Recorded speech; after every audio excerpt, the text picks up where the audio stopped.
You're listening to the OK Dad podcast. Please leave your message for Daddy. Daddy. OK Dad podcast. Let's start this thing. Can you not put that on YouTube? You're listening to my husband talk a lot. All right, I got you now. Awesome. How's it going? It's going well, man. It's the first time in a while I've had Saturday and Sunday off. So it's been a good weekend so far. How about yourself? Oh, not too bad. Just I had a baseball game this morning, so Oh, okay. I play in an adult men's league. So yeah, other than that, just been working away.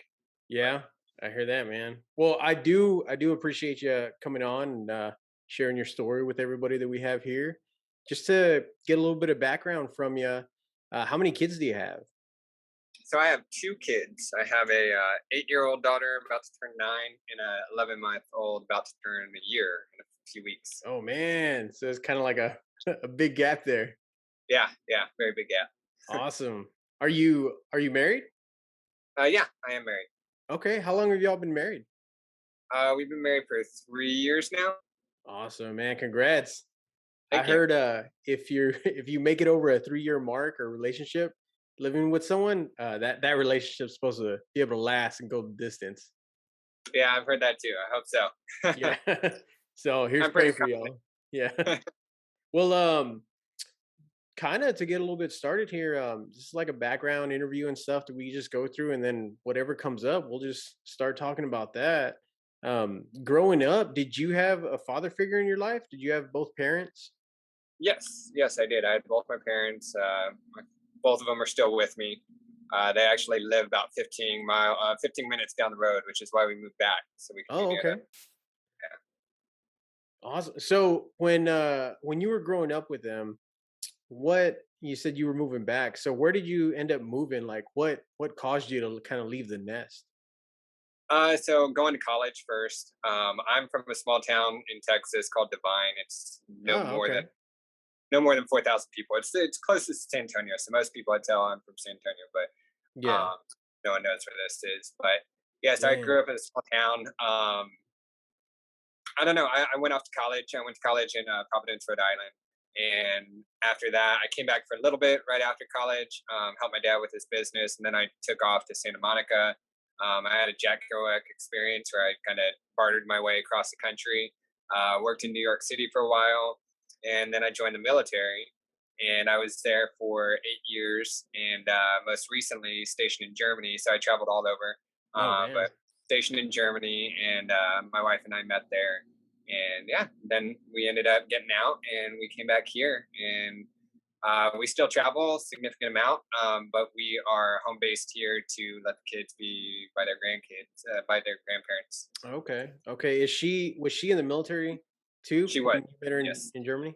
Wow, yeah, man. That's a lot of moving coming from Divine. So like Divine's probably, I'd say, what? Lidl's maybe 30 minutes away from the metropolitan area in San Antonio.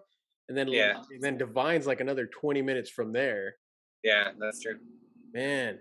Yeah, there's a small town, Bigfoot, Texas, that's right around Divine as well too. I Yeah, remember being a teenager when I first got my license. Me and a couple of buddies would get in it was a 91 Cherokee, and we would just drive, and we ended up in Divine, and my cousin lives in Lytle. So we would just go past in Divine, Bigfoot, Texas, all over the place. Like that's yeah, such a small town to go from Divine, Texas to Rhode Island. yeah. How long were you in Rhode Island? I was there for 4 years. Okay. So funny story when I did well, first the Bigfoot thing, I cycle, I run and I ride bikes. So I cycle out there like probably at least twice a week. Oh, And I'm okay. out to Bigfoot. I literally take the back roads out to Yeah. Bigfoot, back around.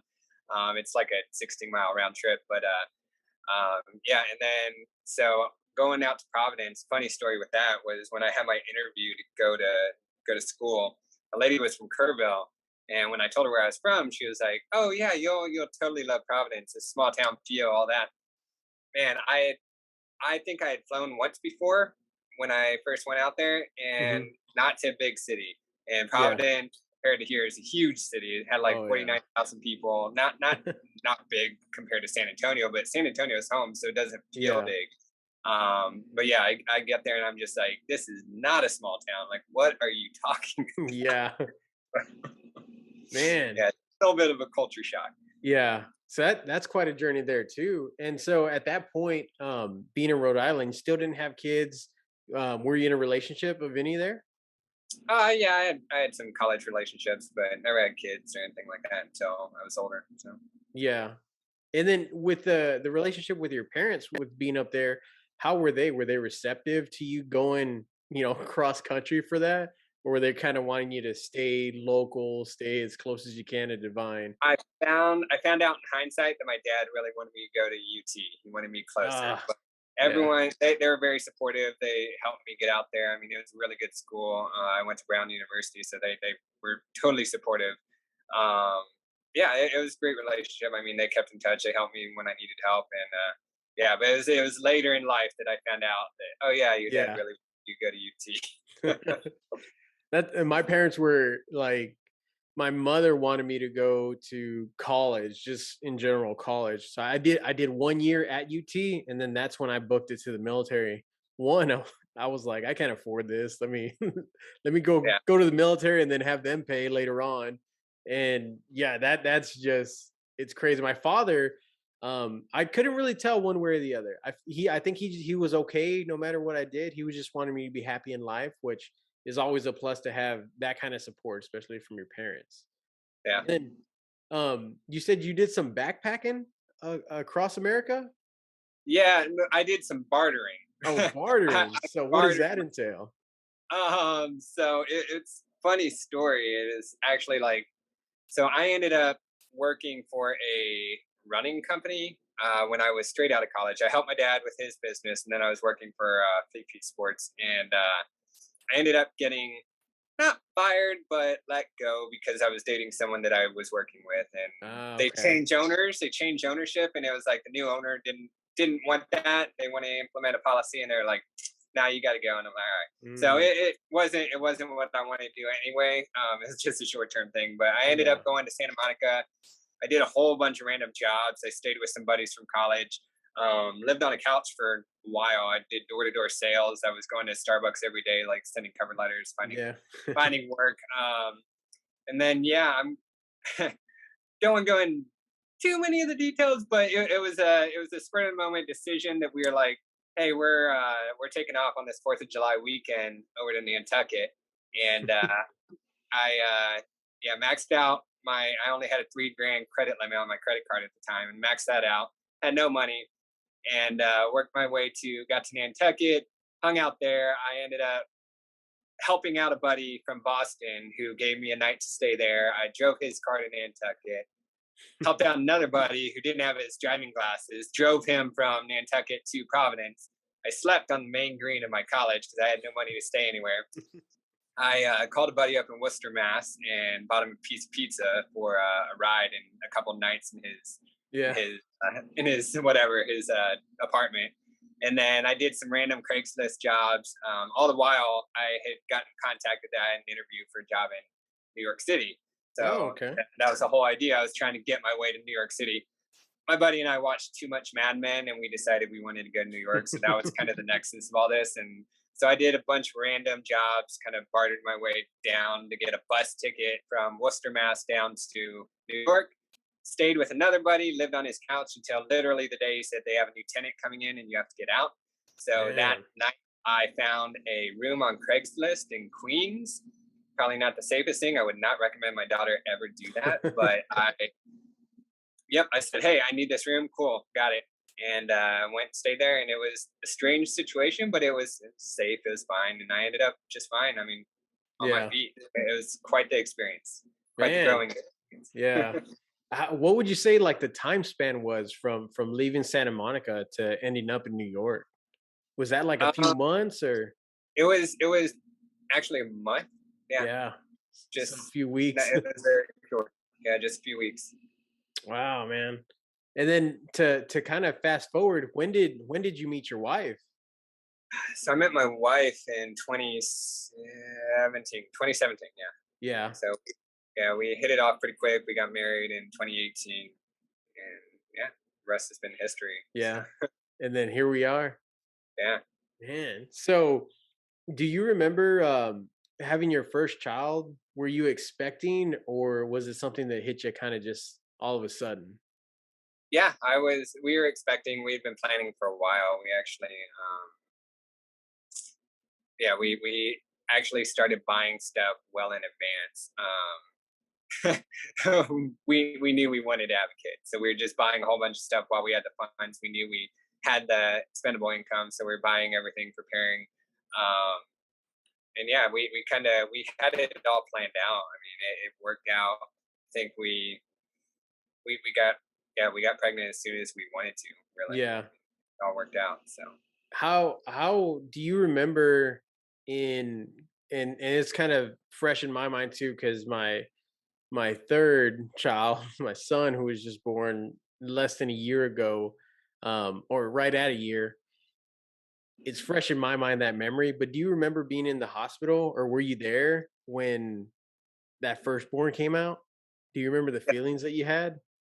yeah, I do. I was overwhelmed for sure. I was extremely worried about my wife. I mean, she's my best friend. I mean, her and I are very tight, and she is extremely strong. So to see her vulnerable and reaching for me like that, she's very independent. Like it was eye opening and made me feel more worthwhile than I ever felt in my life. Then to see him come out and when she was holding our baby, it was just amazing. I mean, I don't know how to really put it into words. Just felt Yeah. like, yeah, it was probably the biggest thing that ever happened to me in my life. So. Yeah, I think that's something that's really underplayed too, especially with dads. Like we're usually there. We're usually like, hey, we're the rock for the family, for the wife. But we never really get a moment to think back and reflect on those instances. I'm big time with you on my wife is my best friend. That's how I am. It's to the point to where I've gotten in debates with some people where I'm like, I have, me and my wife come first and then it's the kids because we can't take care of the kids if we don't have a good relationship, you know. Yeah, And so when, definitely. that's definitely how me and my wife are. So I'm usually like I need to make sure my wife has had C-sections.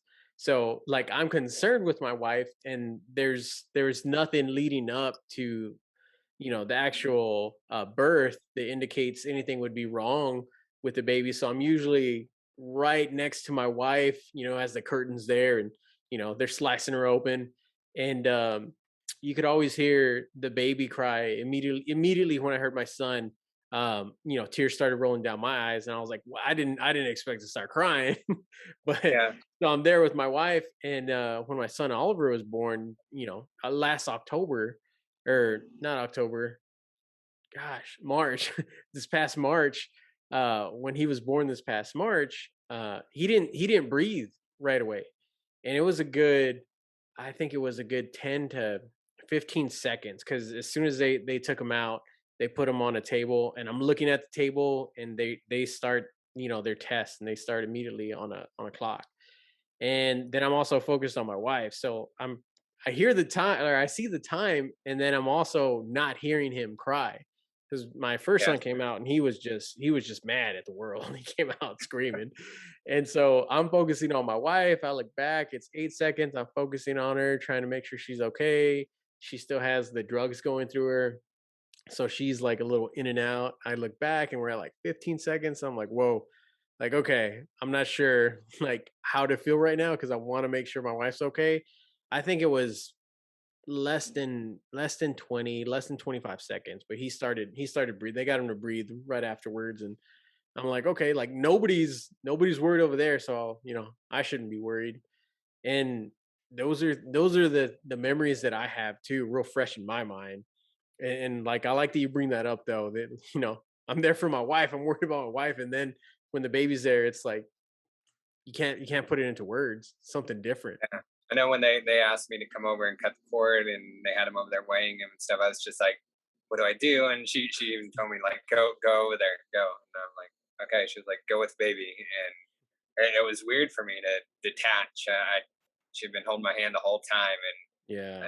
and I was like, I don't know if I'm doing the right thing, and that I have a picture of when my son actually reached out and he was reaching out and grabbed my finger.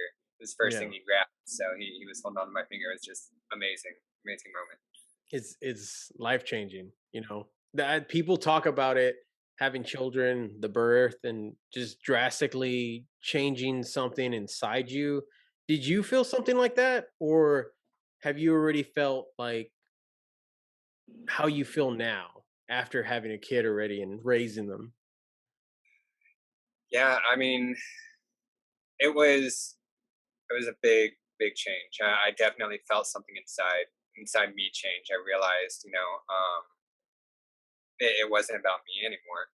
It's now there was just I couldn't really comprehend the fact that I just brought in a new life into this world. And now that is my responsibility. I still felt like the kid when I'm talking to my dad. And Yeah. it's so weird to feel that role all of a sudden. So it's, Yeah, owning, and I like that you say use that word too, responsibility. Having that responsibility now, especially with two kids, how are you able to manage that, and then still, with your position and working and keeping a relationship, how are you able to manage all that? Are you still cycling? yes, yeah, I do every morning.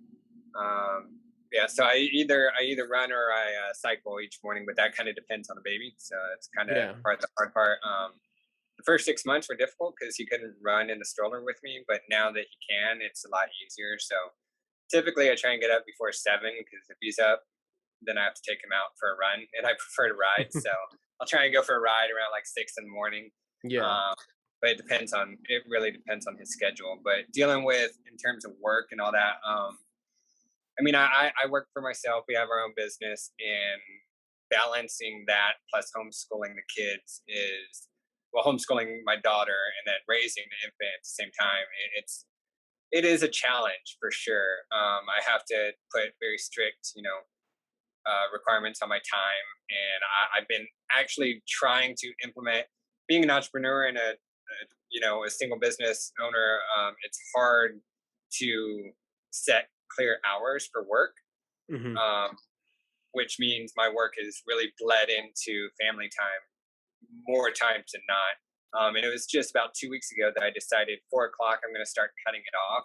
I haven't done the best, but I'm trying as best I can, and I'm getting at least maybe 1 or 2 days that I'm more at about 2 or 3 days per week that I'm able to straight up cut it off before and I stop working.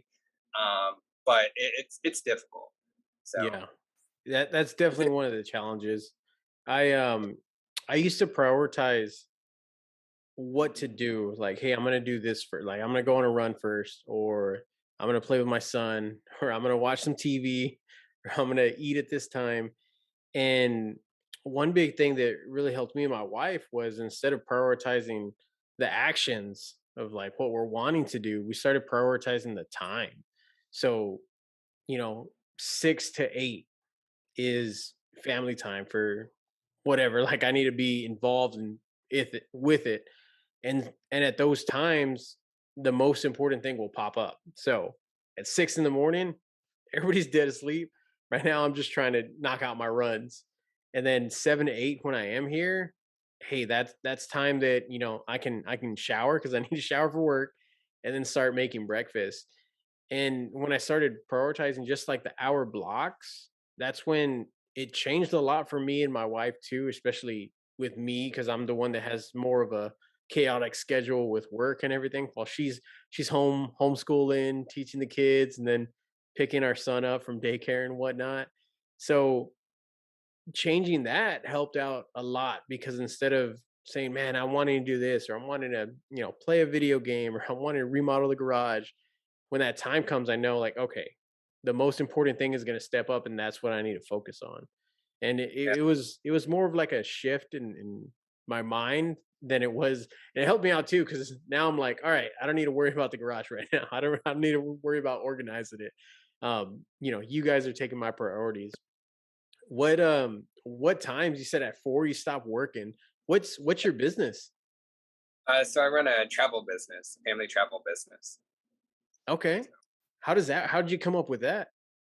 I mean, being in Germany, we love travel. We saw the difference that it made in Sarah's, our daughter's just growth and development. And we decided, we want to work for ourselves. I'm also a writer, so I'm writing books as well. But the travel business itself is really a vehicle toward a goal that we have to build a nonprofit. And all of it's based on helping families travel with purpose and bridging cultures through travel, education, and service. So we want to help children we want to help families see the world with a broader perspective, which will in turn impact the next generation to have that development and that immersive experience with the world and see themselves as more of a citizen of the world versus, their individual segments that we see so much divisiveness across the world, and we wanted to make a difference in some way. So that's why we got into this business. So. Wow, man. How did you come up with it? Is it just from, traveling a lot, or is it more of just this is a good idea, or you're just blending them both together to come up with Really that? a bit of both. Yeah. I mean, it was experiences we had. Our eyes were opened every time we, interacted with different people in different countries.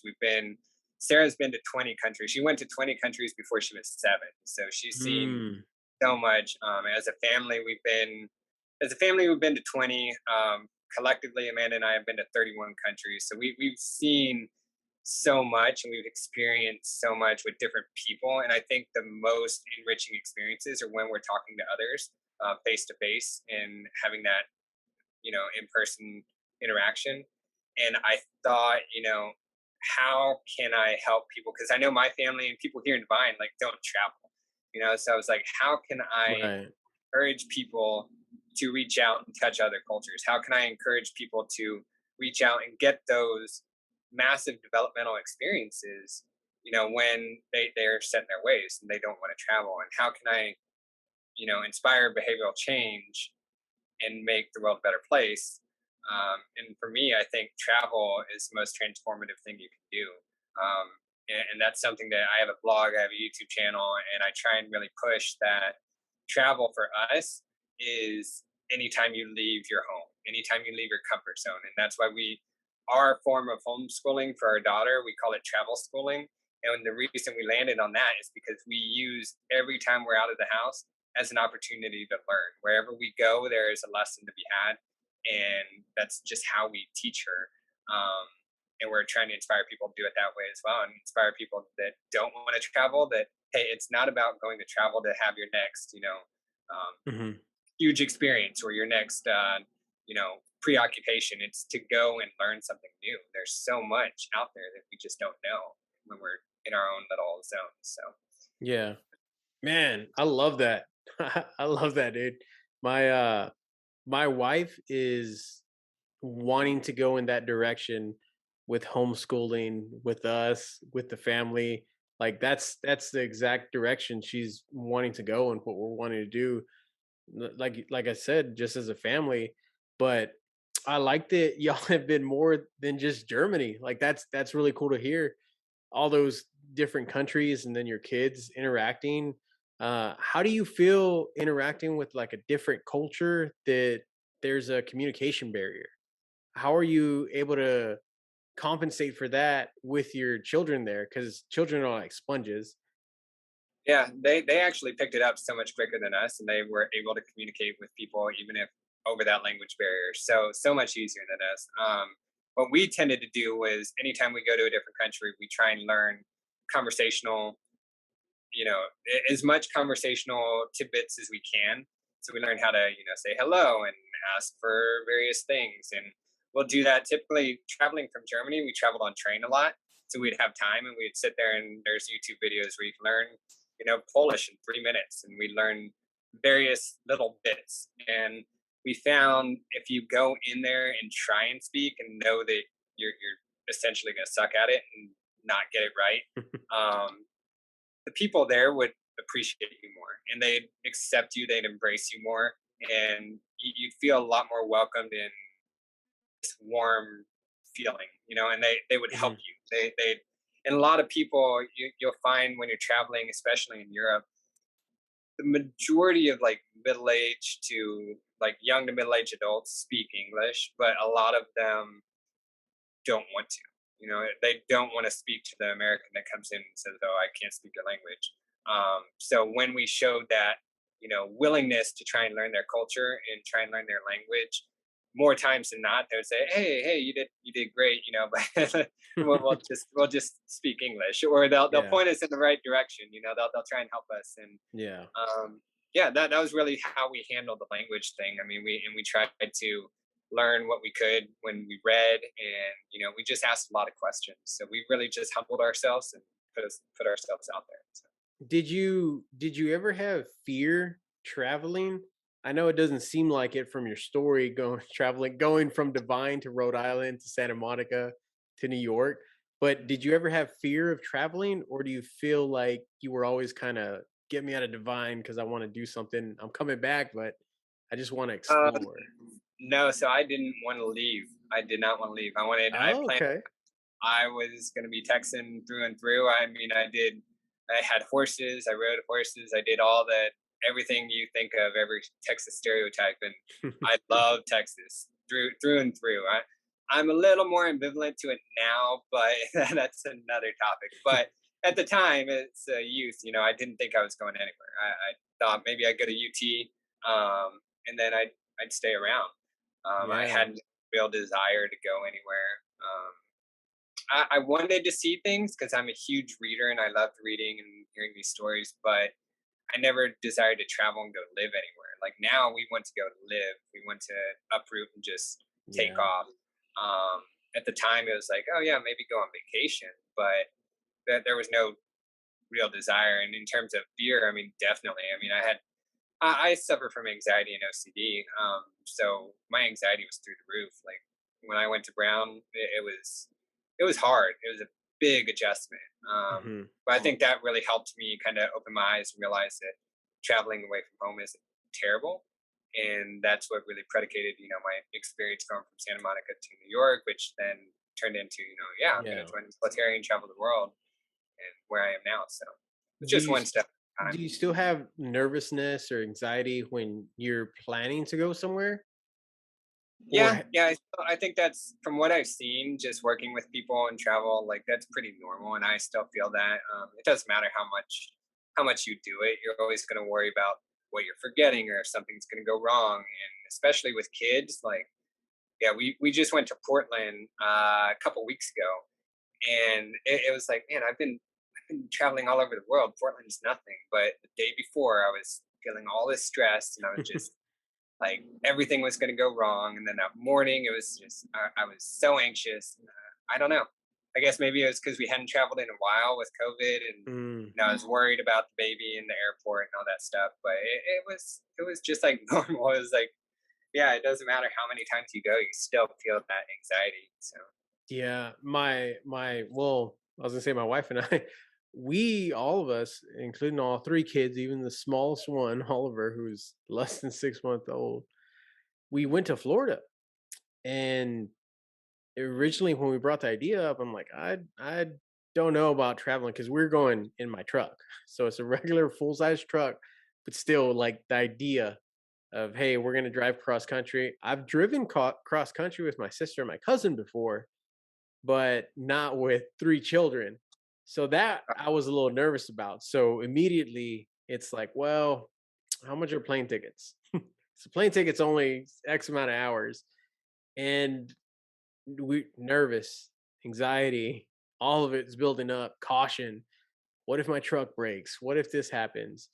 And having family road trips, I have one big family road trip that I've ever done with my family when I was a kid, and it was to California, and it was very like comic, like everybody's angry. We're eating at places nobody wants to eat at. We're having to pull over because I have to pee or somebody else has to pee, like yeah, just television show comedy, and that's what I was thinking was gonna happen. Like, I'm not sure. And we were just, you know what? Let's do it and see what happens. And it was one of the best trips of my life. Like going with go all three kids. Disney World. Yeah. The Awesome. road trip itself is what I was fearful of. And looking back on it, that was the kids were kids. And I think when you get over that, like, hey, the kids are gonna be kids. Stop trying to control the inevitable.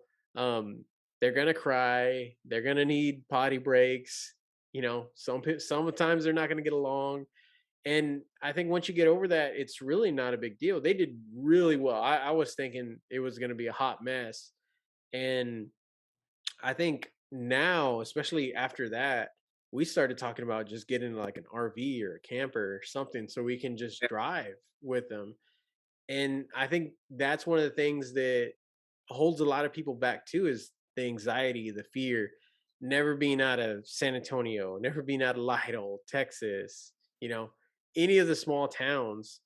And I think my father, he's been out of state once in his life, but he hasn't been anywhere beyond that until I joined the military.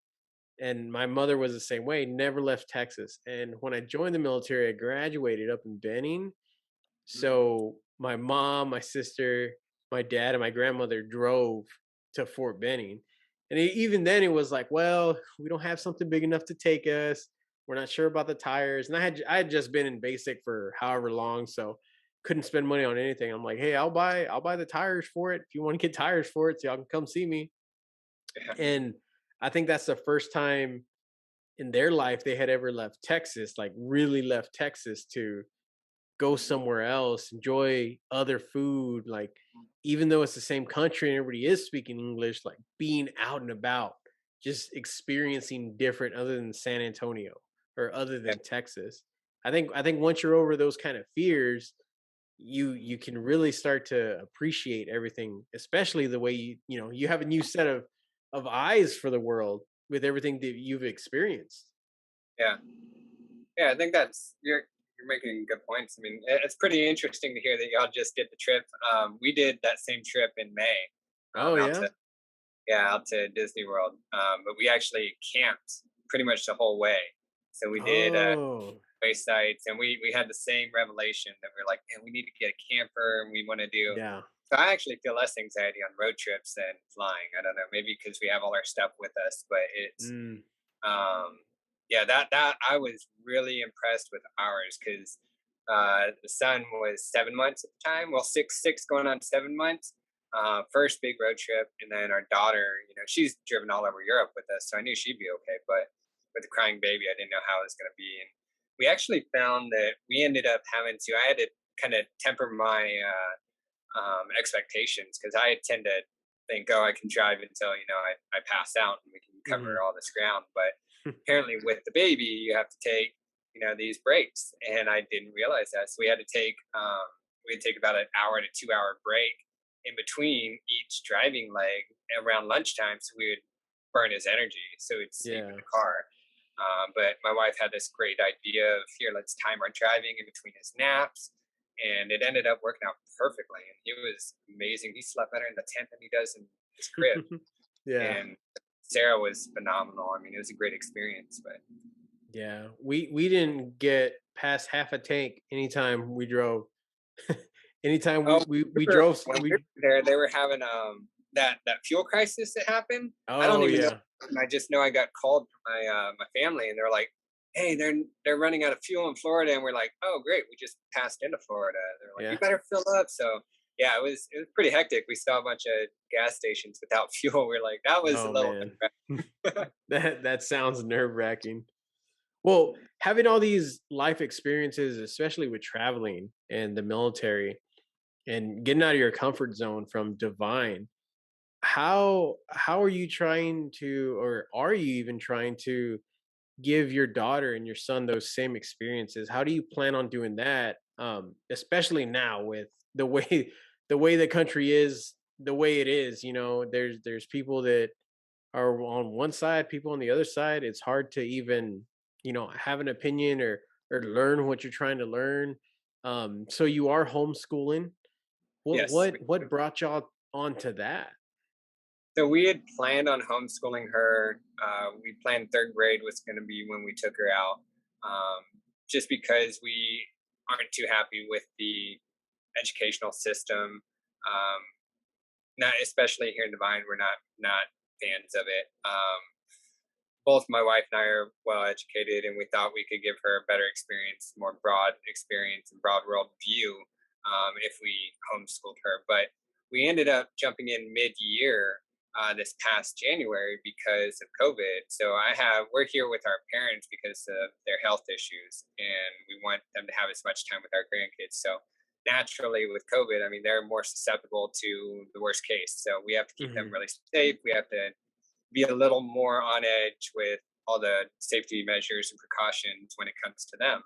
And then us having an infant, that's a whole nother risk as well. And then we live with my mother-in-law who's 65, and that's another issue. So it's like when all this mess was going on, we had to be extra cautious. And come January, everyone was mandating everyone go back to school. So we had done the virtual school over whatever the remote learning for Hmm. the first semester of her second grade year, and she was doing phenomenally. We're lucky that she is very advanced and very intelligent and loves school. But apparently, a lot of kids weren't, so they mandated everyone come back in January. So we're like, well, we're not comfortable with that. We don't want her to be around, kids with all the stuff going on. So we just Right. cut it. We just cut her and pulled her out and started. We had planned.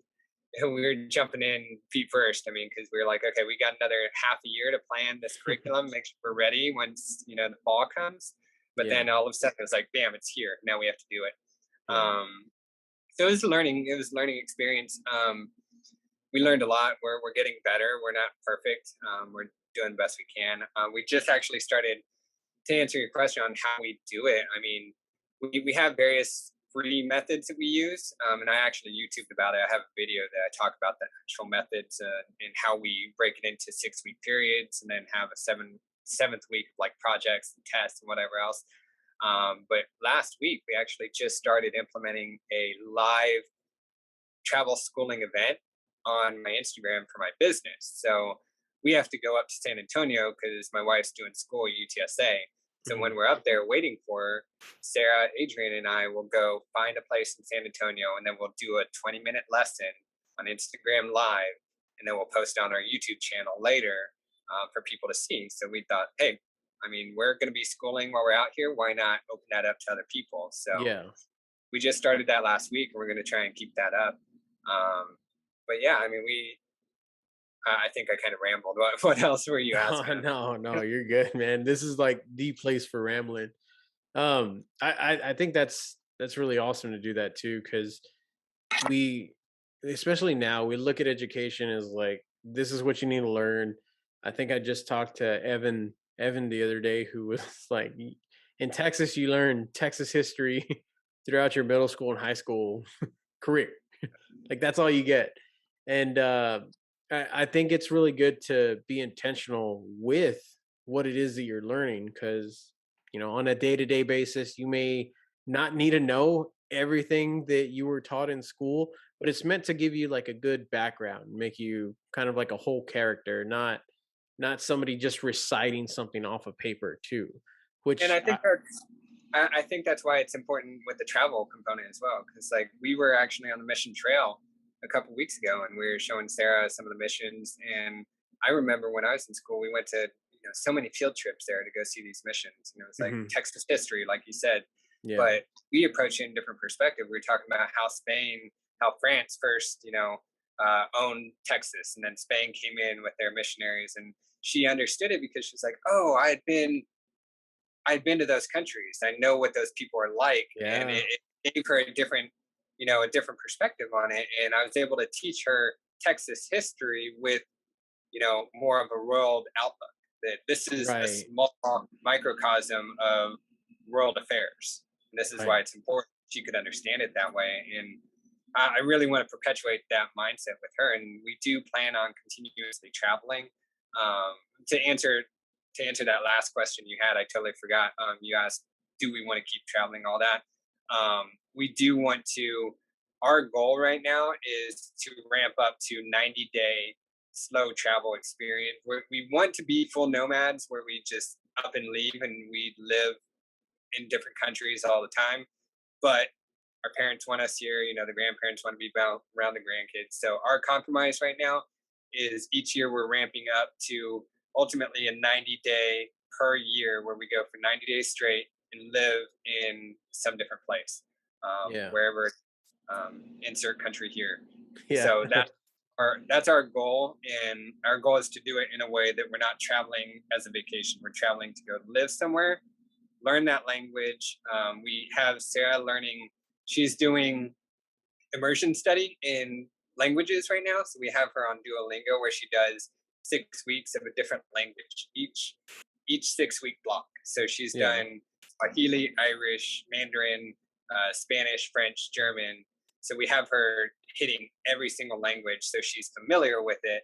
And then when she's older, she can do proficiency. Oh yeah.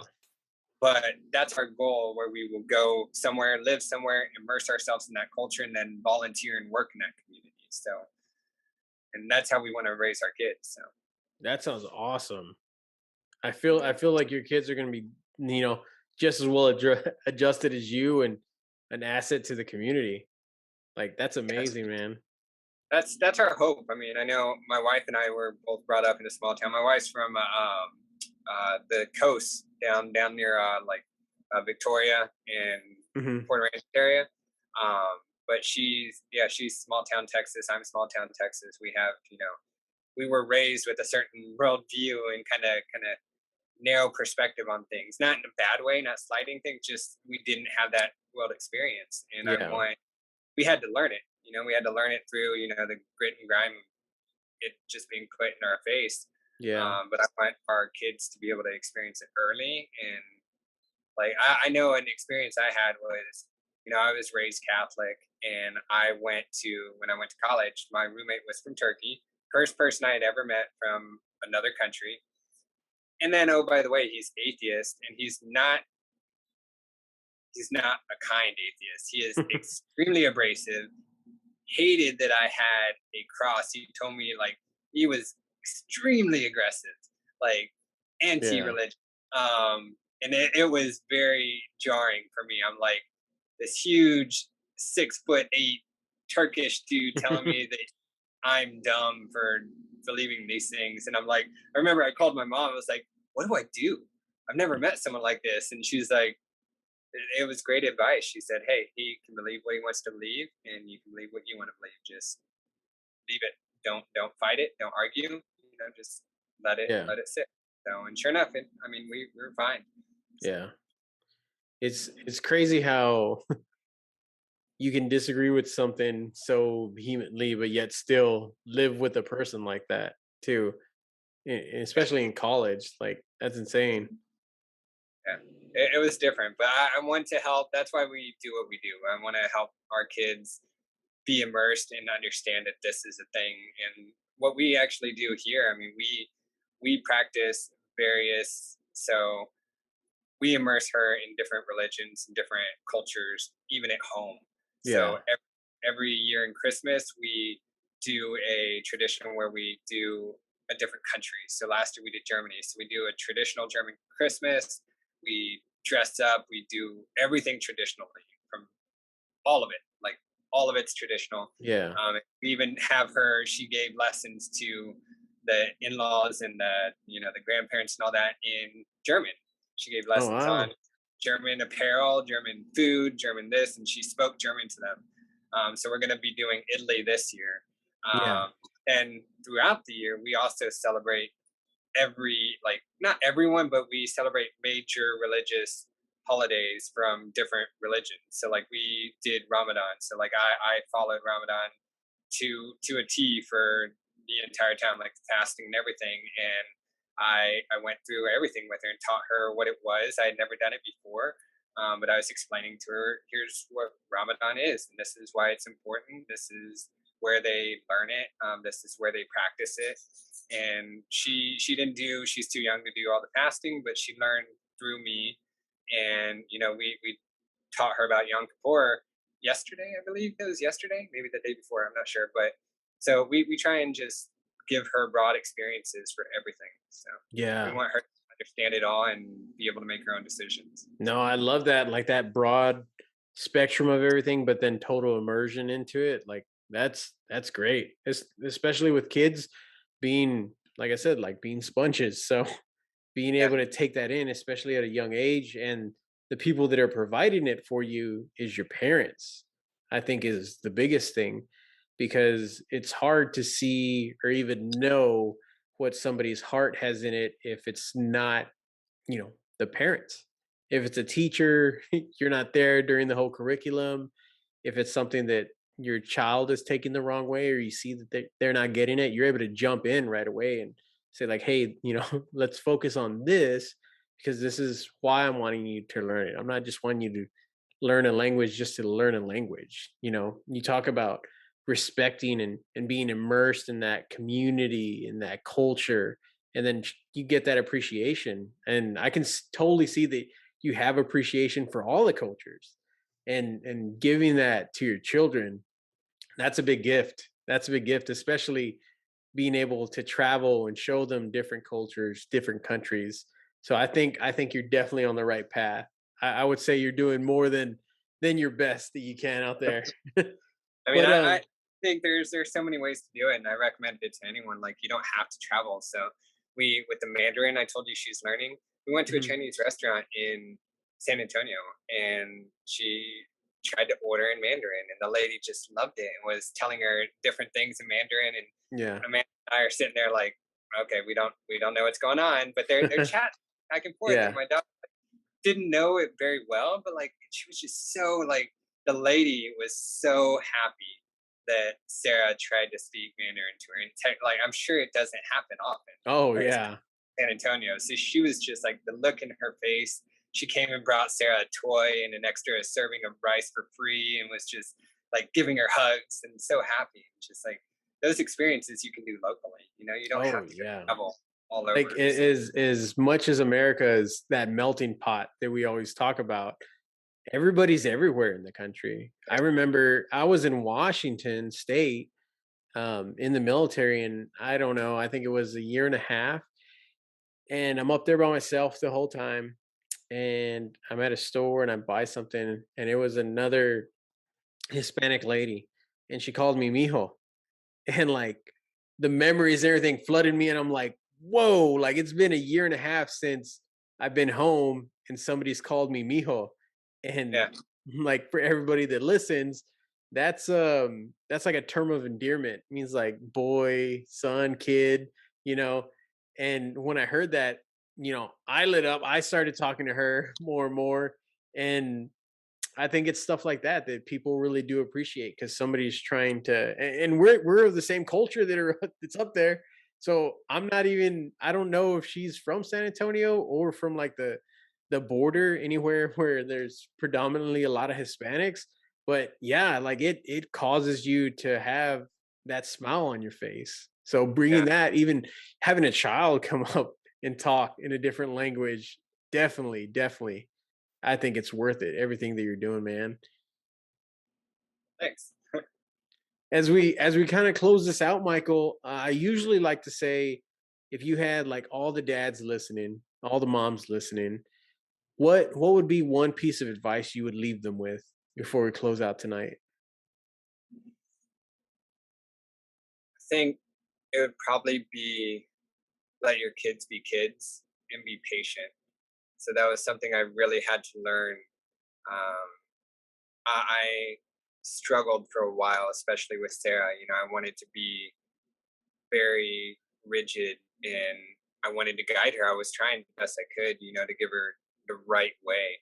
But I realized, when I humbled myself and found that, I don't even know the right way, I'm learning every single day, that I can't go in and just impose that it's my way or the highway.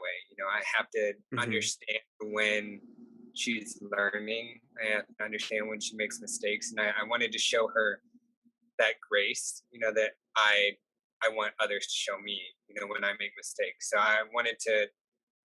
I think it's really just that patience. Of raising your kids in a way that they're not afraid to fail.